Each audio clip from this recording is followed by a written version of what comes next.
And we saw the same thing take place after October 7th with the White House, green lighting Israel's genocidal military operation in the Gaza Strip on the basis of lies, deceptions, and distortions of half-truths spun straight out of Netanyahu's office and into the mouth of Biden, starting with the 40 beheaded babies lie. But one of the greatest lies that hasn't been unpacked yet, which I delved into at the Gray Zone, was what actually took place on October 7th, and raising the question of how many Israelis were actually killed by the Israeli military using the same doctrine of disproportionate force and the indiscriminate use of heavy weapons that we're now seeing in the Gaza Strip. First of all, we now know from official Israeli statistics and confirmed deaths published by Haaretz that at least 50% of those killed were on military bases at the time. They were Israel's Gaza division, which was enforcing the siege of Gaza, active duty soldiers in uniform. They were the main targets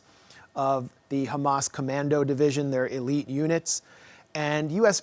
media Western media never showed the video shot by Hamas and Islamic Jihad commandos by GoPro cameras of them killing these soldiers who had been previously killing them in many military operations.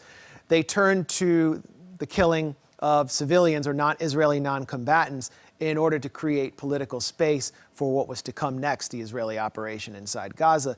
Now, it's clear that in the attempt to take captives, Hamas militants did kill civilians. They were shot with Kalashnikovs. Some may have been killed with grenades. Those were the only weapons they carried. But if you look at the images of, for example, the homes in Kibbutz Be'eri, which was one of the main sites of hostage standoffs, these homes look like many of the homes in the Gaza Strip, which I've personally seen covering the 2014 assault on Gaza. Totally destroyed, cooked. Entire families were actually found in these homes, Israeli families, under rubble, as Palestinian families are now being found in Gaza.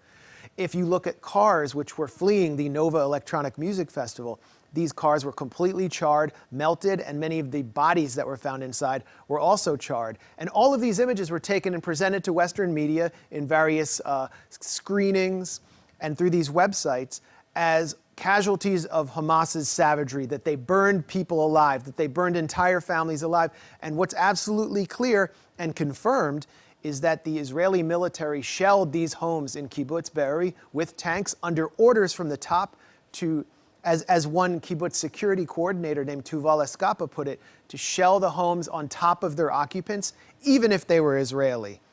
And we can go through so many other testimonies produced in Hebrew media, which I synthesized in my report, to show a systematic campaign of friendly fire ordered from the top of the Israeli military to prevent Hamas militants from taking captives into the Gaza Strip.